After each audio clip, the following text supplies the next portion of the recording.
I'm Arch Manning. I'm Madison Skinner. I'm Eva Jovich. I'm Decoria Moore. Want to train like a Red Bull athlete? Tell us your fitness goals this summer to enter the Red Bull Athlete Challenge. You'll get to try each of our workouts for a chance to win an ultimate Red Bull experience. Think you have what it takes?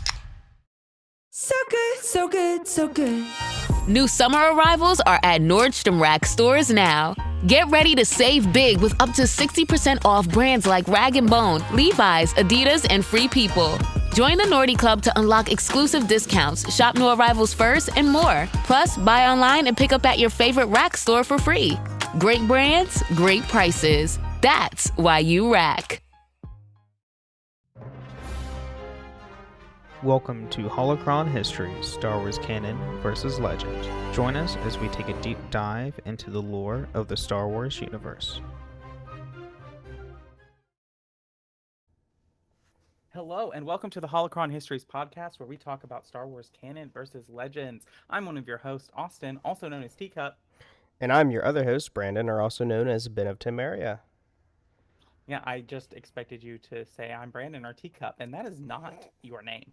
No, it is not. And you might notice I don't sound the best right now. I am getting over a cold, messes with my throat, and Yeah, it sucks because, I was doing auditions last week for all my voiceover stuff, and then I get hit by the cold this past, Sunday, and it's crap. I can't do anything now. But I can at least record these podcasts without, auditioning for stuff. So there's that.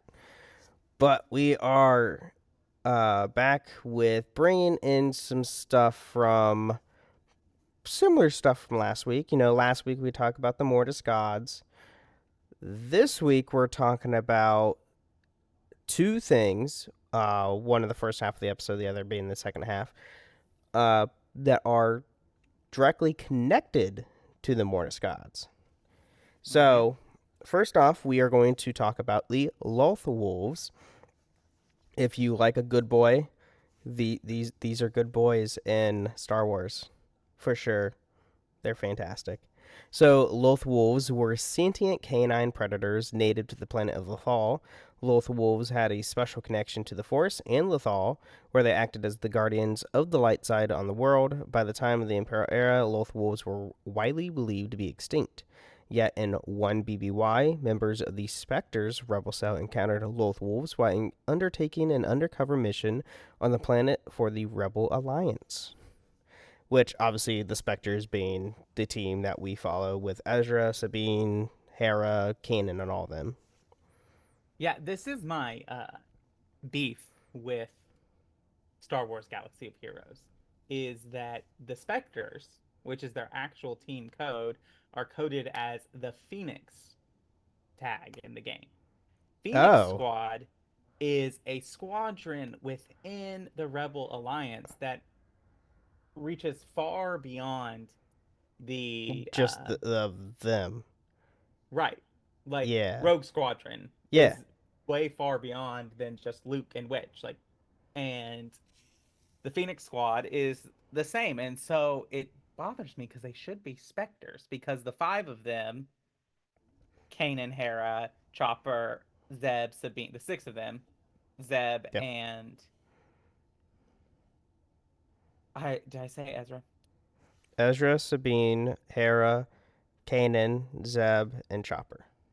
Chopper, yeah. There you go. They're the Spectres, not Phoenix. They're the Spectres. Yeah, absolutely.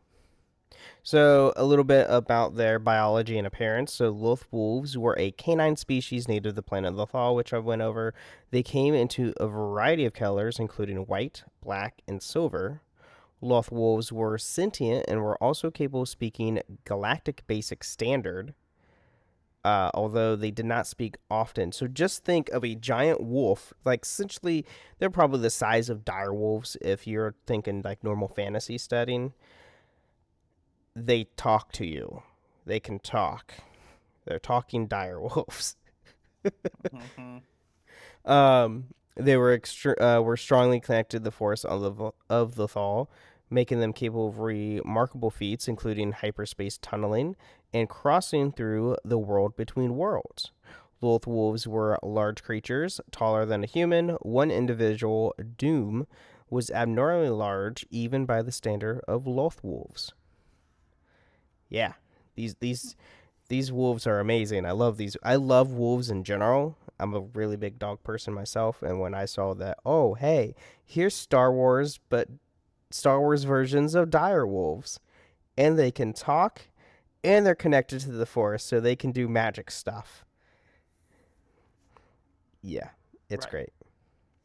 And I think this is I love the addition of the Loth-wolves so much because I love when the Force isn't just like something that the Jedi and Sith and those Force sensitive are something that they use. It's something that every like creatures just instinctively know how to use Yeah, and have adapted around, which is really probably what's happened with the Loth-wolves is they have adapted around the Force nexus that is the world between worlds. yeah. And And by the way, for everybody who doesn't know what hyperspace tunneling is, it is a force power that is the means of transport similar to traveling through hyperspace that the Loth-wolves of the Fall used past between distant points. Um, yeah, they tunnel by going into hyperspace. which implies like in the lore implies that the Purgil also are tapping into the Force Yep. Mm-hmm. to hyperspace travel, which also implies that somehow a hyperdrive is mechanically tapping into the Force to travel through. Oh my God, yeah. Now that you're, ooh, we might have to tackle that. I didn't think about Mhm. that before. So now getting into a bit of the history of the Loth-wolves. So before the Empire, Loth-wolves were a concern of many Lothal early settlers. The farmers were known to carry blasters to protect themselves from creatures. They were depicted in cave paintings made by ancient people of the planet and were named in a Lothalite children's rhyme. Oh, I You can't know, remember the name. By the Imperial era, Lothal wolves were widely thought to be extinct as they had not been seen for over 100 years. During the Clone Wars, Anakin Skywalker, Obi-Wan Kenobi, and Ahsoka Tano passed a depiction of a Loth-wolf while on Mortis, Hmm. which I never realized, like, I That never, like, caught that until going over this, making the show notes. I was I like, oh, missed that. really? So they were I'm gonna have ahead to go of, back and watch. their time because, Rebels being after Clone Wars. Yeah, I'm gonna have to go look and find it. Right. Watch that. I'll have to watch that episode again. Darn. Yeah, the 3 episodes. I think it's like three. It's like 3 or 5. It's an arc. Yeah. It's 3, I think.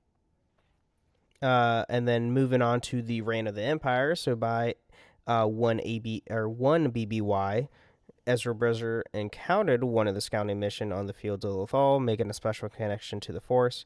They could sense that Lothal was in danger from the Galactic Empire and organization of the dark side. The wolf later assisted Bridger and Sabine Wren in escaping from Imperial forces.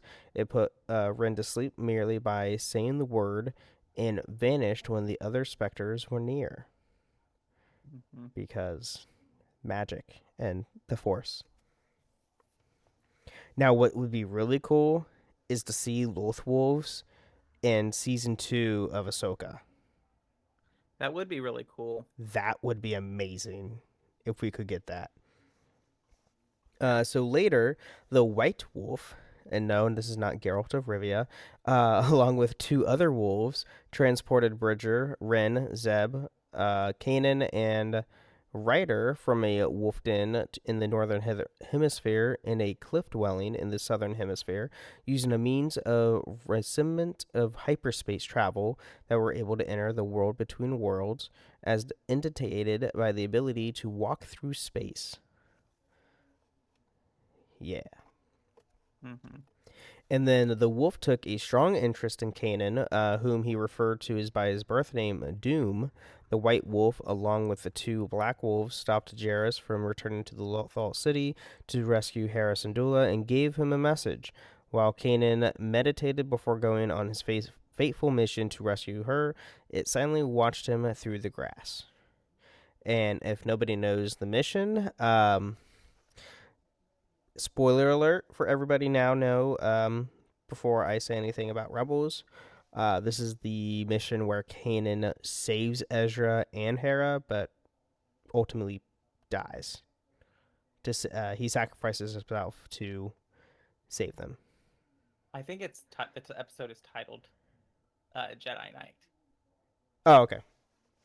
I can't remember, but I'm gonna find. But out. it's really cool because I loved the very end of it when when he's about to get engulfed in flames, he gets his sight back to be able to see them one last time.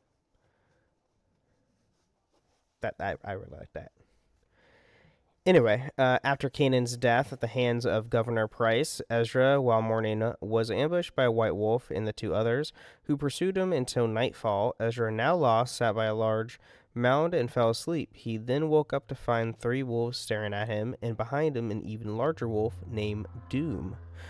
After a conversation with Doom, the wolves gave Ezra a stone from the Loth Jedi Temple. Following this, Ezra managed to reunite with the other Spectres and told them about the plan to get into the temple. And I'm sorry if you hear my dog.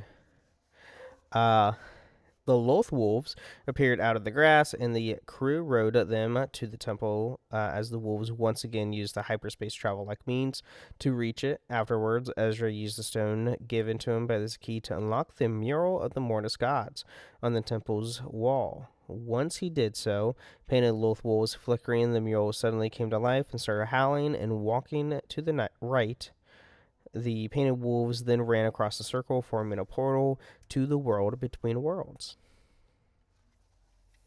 And this is where things get a little trippy for everybody in Star Wars, because out of everything in Star Wars, this is where none of us expected them to do.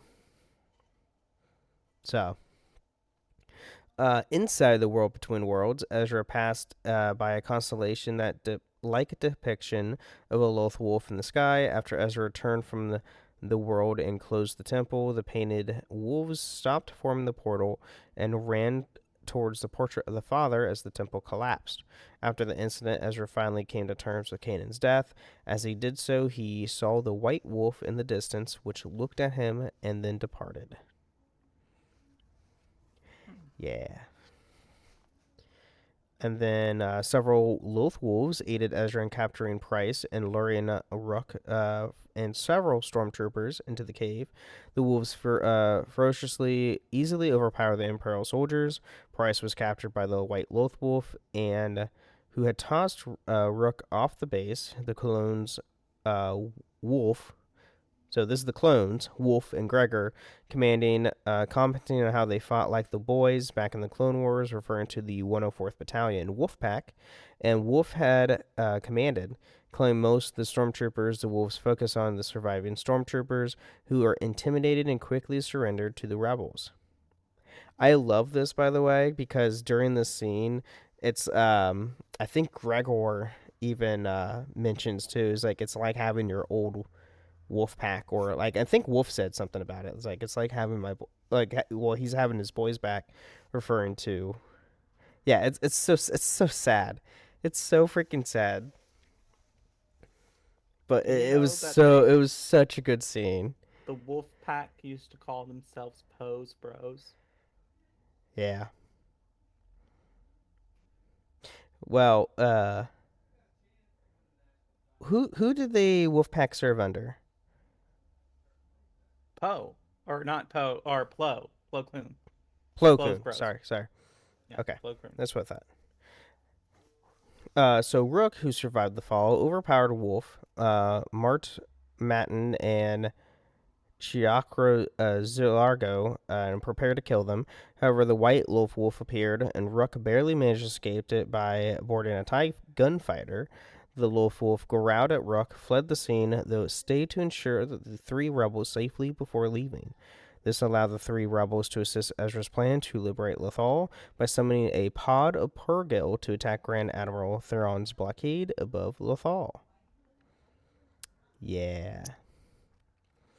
And that's also like the last scene of Rebels, where Ezra, like, quote unquote sacrifices himself, is also like, oh my god, this is like Rebels was like peak Star Wars. It was fantastic. I loved Rebels, and if I rewatched, I'd see the signs, but like I did not like anticipate the Purrgil coming back, and that's how Ezra would defeat Thrawn. Oh, I didn't think of that either. It was so good, but obviously, We'll talk about Rebels a different episode. yeah, that could take up a whole, multiple episodes. Mm-hmm. Rebels was so good. And then post-Empire, with the Imperial presence gone on Lothal, several Loth-wolves could be seen running in the open plains. So they're again protecting the planet as they are guardians of the light side. So, hooray! The good boys don't die. This is like one of the very few things where you see wolves and they don't perish. Oh yeah. At least in fandoms. Because a lot of times the wolves die for some stupid reason. But last but not least, we do have some okay, what? Some of the wolves in Game of Thrones fare better than the mini slew of roaches. True. That's true. Yeah. But we do have some behind the scenes for the Loth-wolves. So in an interview at Fan Expo panel, Star Wars Rebels creator Dave Filoni compared the Loth-wolf with the Bendu, neither good nor bad in terms of the Force. He included the wolf because of his love of the creature, but also because of the cultural perception of wolves as guides. He further stated that the Loth-wolf is a natural element of the Force on Lothal, which is awesome. And then in Servants of the Empire, Edge of the Galaxy, Beck Olette states to Zerlinus that prior to the time of the Galactic Empire, one would still carry a blaster to ward off Loth-wolves when planting the orchards for Jorgen fruit. Author Jason Fry stated that Olette was mostly likely talking about the time of his parents or grandparents, but liked the line to give Lothal history. This information, however, would seem contradictory to the idea that Loth-wolves had not been seen for 100 years and were considered extinct, as certainly by the time of Olette's parents, even when most wary farmer would be unlikely to carry a blaster to ward off a predator, which had been so long believed extinct. It is likely, however, that Fry wrote the line before the exact details of the last appearance of Loth-wolves on Lothal was determined. It may also be that Olette's grandparents encountered Loth-wolves as teenagers or young adults, since in 100 years average lifespan would not be out of the question for humans in the Star Wars universe. Mm-hmm. Which is also true. I mean, we don't really have... There's not really a... average lifespans for humans is roughly the same as ours in Star Wars. But because of being, high tech as it is, you could live longer. Well, and so, this has been, a little weird in Legends, too, because we don't know how much the Force augments that. Oh, and, augment a your lot of lifestyle. times, yeah. magical species, magical, users have a prolonged lifespan. That's common in fantasy tropes. That's or, true. in some cases, a shortened lifespan. Grey Wardens. Yeah, sadly. I'll forever be a Grey Warden, though. Luke is 60 in the last books that he appears in, and he's still fighting like he's 35. So. Oh yeah. Yeah. Who knows? Star Wars, Force, high tech. The Force. The Force. It's the Force. But at that point, I think it's a good time to take a mid-break. Yeah. This episode is brought to you by State Farm. Listening to this podcast instead of doom scrolling? Smart move. Another smart move? Getting help from one of State Farm's 19,000 local agents when you choose to bundle home and auto. Bundling, just another way to save with the Personal Price Plan. Prices are based on rating plans that vary by state. Coverage options are selected by the customer. Availability, amount of discounts and savings, and eligibility vary by state. One crunchy bite of a Hershey's cookies and cream bar, and I'm taken right back to college moving day. I was a little overwhelmed by the newness of it all. Boxes were everywhere, I needed a break from unpacking. But just as I was able to take a breath and open my Hershey's cookies and cream bar, my new roommate Rachel walked in. I offered her a piece, but she said no. Then after a beat, she said, actually, those are my favorite ones. We laughed. The ice was broken, and we've been friends ever since. Hershey's. It's your happy place.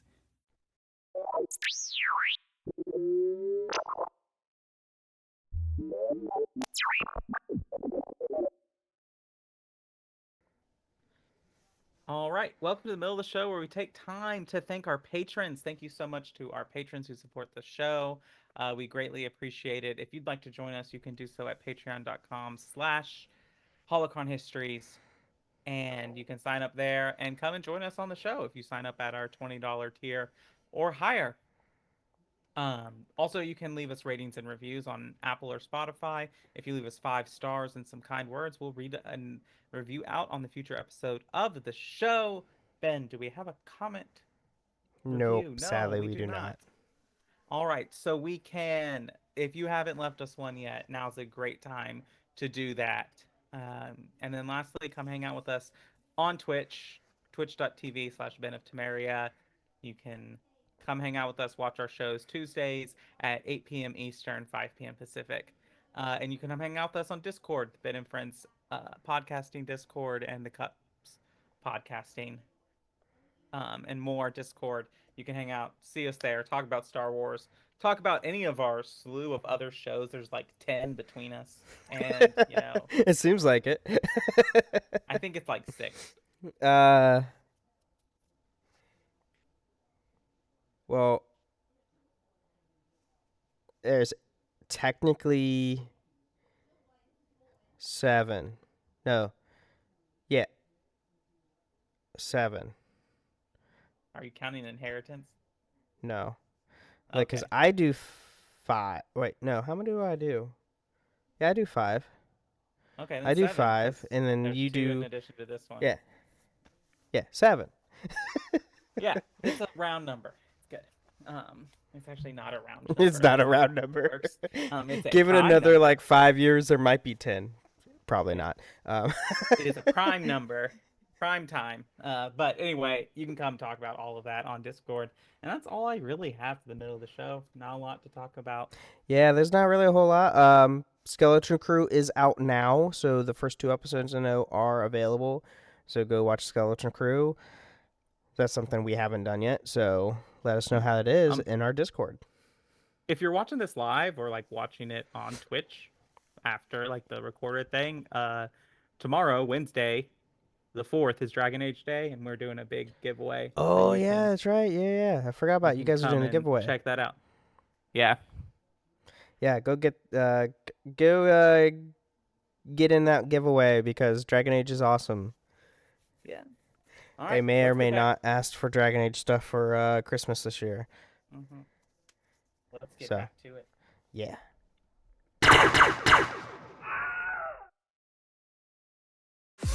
The FIFA World Cup is here, and you can now feel the thrill of the pitch in FIFA World Cup Launch Edition on Netflix. A fast and fluid football game where your phone is the controller and the TV is the stadium. Play for your country in 16 different stadiums with up to 4 friends, all included in your membership. Scroll to the Games tab on your TV and play FIFA World Cup Launch Edition now, only on Netflix. Priceline Negotiator. It's me, the Priceline Negotiator. We don't need the jingle twice. What about a third time? Stop it. This is about vacation inflation and how Priceline negotiates amazing deals on hotels, flights, and rental cars. Seems like you decided. Yeah, but I didn't mention that you can save up to 60% off hotels in the Priceline app. Time to read the tagline. Fine. No one deals more deals than Priceline. Please stop. Priceline. Touche. Priceline. Priceline. All right. We're back from the mid-break. And now our second half of the show is none other than diving into the world between worlds. Because this is my least favorite Star Wars lore fact. I kind of thought so.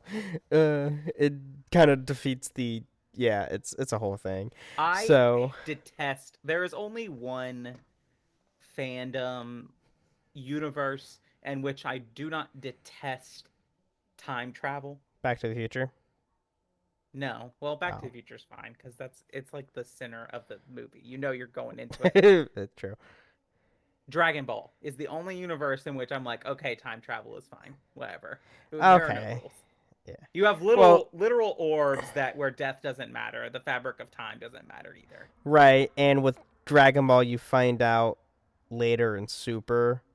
Wait, and you literally figure it out yourself in Dragon Ball Z. Time travel in Dragon Ball is timelines. When you diverge the timeline, it's a parallel universe. It's not even remotely close to yours. Yes. So, but it's not a single point. Time Anytime travel you is meddle with confusing. time, that creates a paradox. You get Yeah. two versions. Watch The Flash if you want anything to do with time travel. The See, CW's I don't Flash. mind it in there either because it's just like it's like a natural part of the universe. Like it comes True. with Okay. it comes with the like you know what I mean? Like Yeah. it's when they It comes add with stuff like it this. comes with the the lore and the fandom and all that. Right. But anyway, so Let's the get world into it. between worlds, also known as the Virgins Scatter, was a mythical plane within the forest that served as a connection of doors and pathways existing between time and space, linking all moments in time together. Yeah, so this is where it's going to get a little trippy and very confusing. The world between worlds, otherwise referred to as the Virgin Scatter, was described within the Chain Worlds Theorem, visualized in the sacred Jedi text kept within the Jedi Temple on the planet Ahch-To. It is accessible from a painting of the Mortis gods, father, daughter, and son, that decorated the exterior of the Jedi Temple on the planet Lothal. Loth-wolves, creatures native to Lothal, were instinctively tied to the world between worlds and were capable of traveling through the realm in a similar manner to hyperspace travel.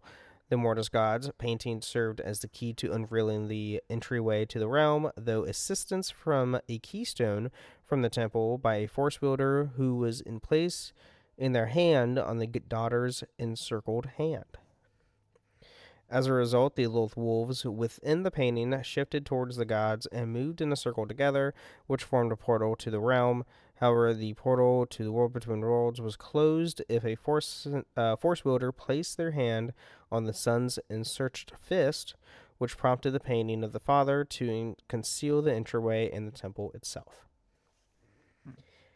Yeah, so this is where things get weird. Like this was a whole. Yeah. It was only one episode, if I recall.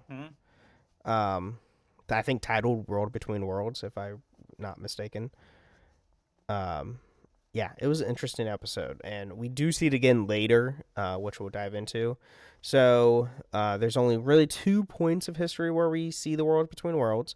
So first off, we have Ezra's visit to it.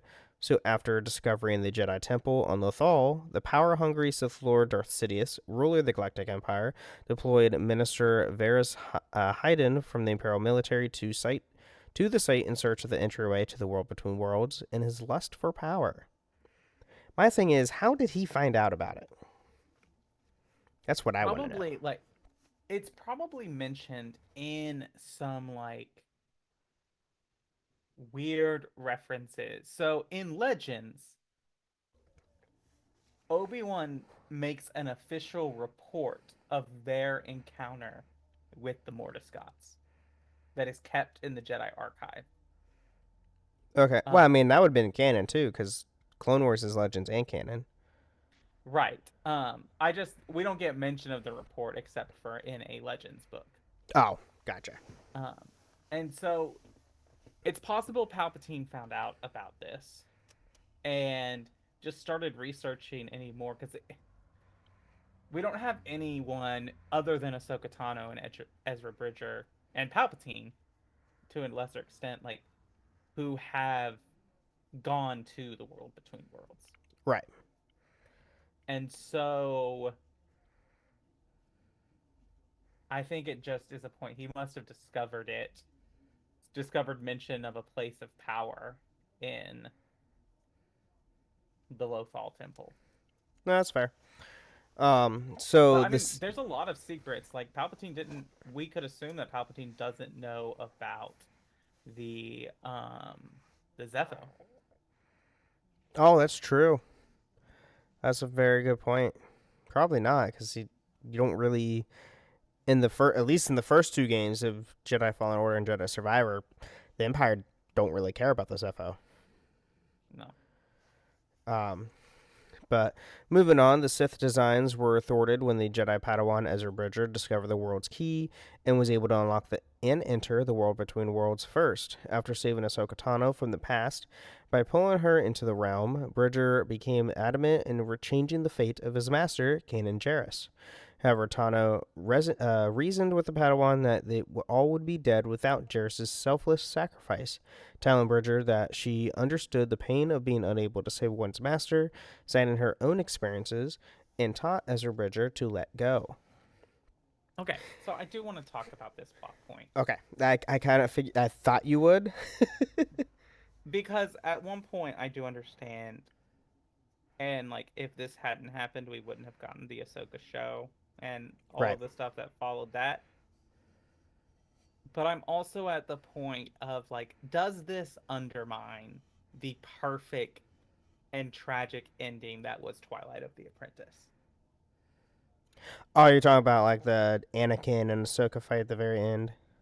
Yeah, and that he has to kill her. Because I've always tested that Padme being unable to save Anakin, Ahsoka being unable to save Anakin, I think just proves how far he has fallen, that it has to be Luke. Only Luke or Leia could redeem Vader. Right. And I just feel like Vader would not have just been, oh, where'd the heck she go? Okay, whatever. Well, I mean, as far as I remember the scene, everything was collapsing around them. So for all Vader knows, he could have been holding the temple together with the Force, trying just to survive. Why, quote unquote, she is like being destroyed by Rebel and whatnot coming down around her. I guess that's true. I just am annoyed by like time travel intervention because Yeah, I get it. I'm not a huge fan of time travel myself because it kind of can undermine certain things in the story. This, I mean, with Star Wars, this is the only time that has ever happened. right. And it it was, to me, it was minute. But when we will get to Ahsoka's stuff here in a bit, I feel like it was better in the long run for Ezra doing that. Yeah, I think that it comes down to with me of like how people have interpreted the world between worlds, because I didn't, when I first saw it I was like, this is not true time travel. No. Like Ezra was able to save Ahsoka because saving Ahsoka had no impact on On the his current timeline. Yeah. Well, and as far as we know, and how as far as it was like Dave Filoni has described Star Wars like timeline, it's one timeline. There is no alternate, there's no paradox, there's no parallel, there's just one timeline. So Right. And that's down why, to the you know, point. Ahsoka is like, don't save Kanan because that will just F everything up and you all will die. Right, because he's saving you, which is a lot of people used the world between worlds back in the day of Rise of Skywalker and be like, oh, Rey's gonna go to the world between worlds and bring Ben Solo back. And like Ben Solo literally sacrifices his own life force to bring Yeah. Rey back. If Rey stops that, she dies. Correct. Yeah. It's not a DC or Marvel style of time travel. It's one timeline. There is only one. So if say you try to fix this one consequence in the past, it's going to fix itself in the current timeline to where essentially you probably would die. Mm-hmm. So that's it's not something that you can just interfere in, and like right. the Force itself still guides. Yeah. It the still course of guides history. life and time and space and all that. And the other thing too is no one can just happenstance into this realm. Period. Like you can't use this willy-nilly like with Flash. The Flash can time travel left and right because of the speed force that he wields himself. But even the Flash, if he messes with time too much, oh yeah, no, it's going to bite him in the butt. Even the speed force, it's going starts to coming after him. Yeah. Oh yeah, that's true. That's a good point. Yeah. So turn away, the pair resolved to close the portal to the realm to prevent others from accessing it, only to encounter Darth Sidious, who tried to enter the realm using the Force users. Bridger and Tano, however, were able to return to their own times, with Bridger closing the portal and causing the Loth Temple to collapse, taking Hayden with it. Having returned to her own spot in time, Tano ventured into the depths of the temple and found another portal to the world between worlds. Meaning she came out of the Malachor temple at the end of the fight from season 2? Yes. Season 2. Yeah. So, because this is during season 4. World Between Worlds 4? Yeah, season 4. Yes. So, now getting to Ahsoka's time in the World Between Worlds. So, around 9 ABY, so this is obvious during the events of the Ahsoka show, Rebel Season 5,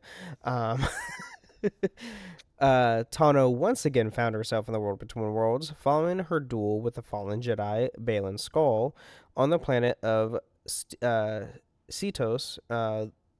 Cetos. While she reunited with her former master, Anakin Skywalker.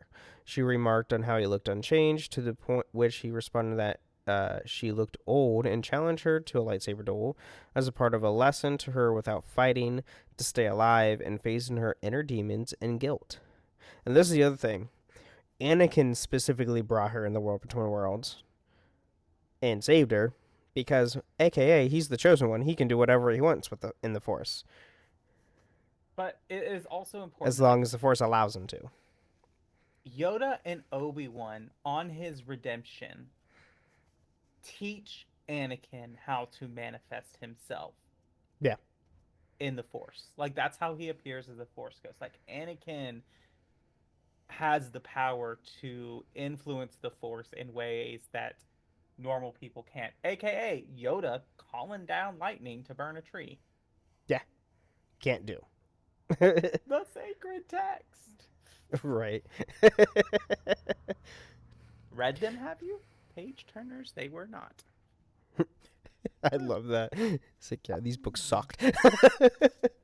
So Ahsoka held her own against him in a duel, but was sent to fallen into a Clone Wars flashback. By the way, it was amazing, where she relived the trauma of one of her first battles and questioned her role as a warrior. She then experienced a vision of the Siege of Mandalore, where Anakin remarked he wasn't at that battle. Yeah, because you were falling to the dark side at that point. You're a little bitch. No. She responded that they had parted ways by now, and Anakin had become more powerful and dangerous than anyone realized. Offended, Anakin shifted into his Darth Vader persona and attacked Ahsoka. She disarmed him, resorting that she chose to live. Satisfied with her answer, Anakin disappeared, and Ahsoka was transported back to the oceans of Stelos.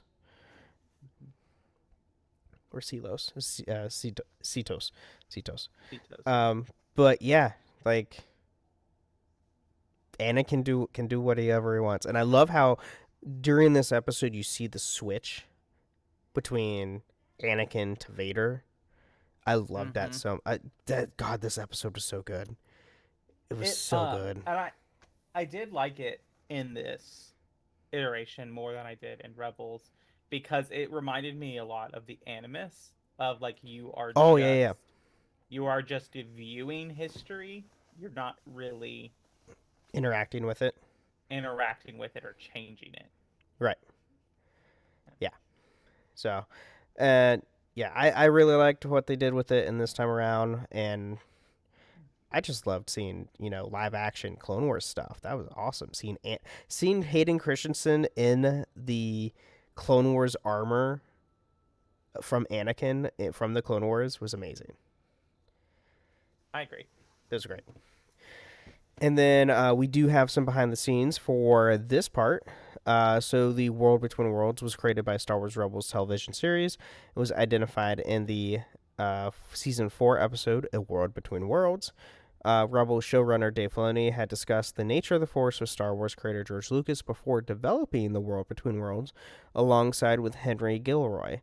During the Star Wars Rebels Remembered panel at Celebrations Chicago in April 2019, Filoni confirmed that the concept for the World Between Worlds had inspired by the Wood Between the Worlds in C.S. Lewis' The Chronicles of Narnia, and first identified as the Virgin Scatter in 2019 reference book, The Star Wars, The Rise of Skywalker, The Visual Dictionary, written by Pablo Hidalgo. Thank you. The Wood Between... I don't know if you've read The Chronicles of Narnia. I haven't, surprisingly. So, The Wood Between Worlds appears in The Magician's Nephew, which is either the first or sixth book, depending on what order you want to read them in. Fair. I like the release order, just because of how it flows. The Wood Between Worlds is a place where you can go and basically jump into other worlds. They're not really parallel universes. They kind of are, but they're not in a lot of ways. But they're different worlds that you can go to. But the Wood Between Worlds is literally just a housing place of where to go to these different spots. It's like a transit station. Oh, Almost. okay. Interesting. So it is interesting, and I see now that I've read this and I look at the World Between Worlds, I so see the influence between this, having read that book. Okay. That's good to know. That's cool. And I like how they, Filoni went to George to make sure this is like, hey, does this sound right? And make it like before they even put it in an episode. So. Well, and it makes sense because like what people have to understand is there is only one all-powerful entity in all of Star Wars, and that is the Force itself. Even the ones, the Mortis gods, they are limited by what the Force will allow them to do. Yep. The World Between Worlds is limited by what the Force will allow. There's a great line from Kreia in Kreia in KOTOR 2, where she basically says, I hate the Force because it has a will, because it has a ability to act on its own. And it does. And that is the most important Star Wars lore thing to remember whenever talking about Star Wars, is that the Force is the ultimate decider of everything. Yep. Absolutely. And then we do have a little bit from Episode 9, The Rise of Skywalker. So a so-called Place Between Places first appeared, albeit unnamed, in 2019 film Star Wars Episode 9, The Rise of Skywalker, the third and final installment of the Star Wars sequel trilogy. It was first identified with a nickname Place Between Places. In the expanded edition, the 2020 novelization of the film, in the book, Rey believes a perfect sky, vast with stars, above her head was like staring through a window somewhere else, which she called a place between places. Meaning, world between worlds, kind of. Or it could, be death. Which is interesting to me because, I think Rey has a vision of this places between places. Mm-hmm. In her near death moment when she goes in and she hears all the voices of the Jedi. Yeah. For one of the best lines in Star Wars, which is I am all the Sith and I am all the Jedi. Yeah, that was great. But not gonna lie. As much as I hate on the sequels, I did enjoy that scene. And despite their Force dyad connection, Rey felt like Ben Solo had fallen out of existence itself. The Lucasfilm Story Group's Matt Martin has stated that A Place Between Places was not meant to be The World Between Worlds. The creative art manager at Lucasfilm, Phil Sozako, I'm not even going to try to pronounce that correct. It's Szostak. I'm sorry, Phil, if I said your name wrong. Stated that no one in the production of Rise of Skywalker has mentioned The World Between Worlds to him. The World Between Worlds was mentioned in the accompanying reference book, Star Wars: The Rise of Skywalker, the Visual Dictionary. Visual dictionaries are not canon. I just want to say. Right. But yeah. Also, every time we keep saying the places between places, all I think about is now Ben Solo is wandering around in the lands between, getting his butt handed to him by that Erdtree guard or whatever. Oh my god! That's right out the right outside the freaking portal where you come out of, and it's just on its gilded golden horse. Oh my god! Someone now has to go in Elden Ring and build a Ben Solo build. Yes, exactly. Do that, please, and let us know when you do it, because we'll watch it. There are probably mods for lightsabers. Oh, I'm sure there are. Probably do it. I guarantee you there are. It's great. And you could even do it with like. You could probably get like a pair of pants or whatever, and do his like weird high-waisted pants. Oh my god, his pants were so weird. Oh my god, I didn't like Last Jedi when he's like shirtless. It's like, why is his pants so high? It's like, with all the things, the pants are just so weird. Exactly. But yeah, that's what I got for us this week. Well, I think we can wrap up then. Thanks for bringing the lore to us, and thank you all for listening. Thank you for listening, and we'll see you next time. And may the Force be with you.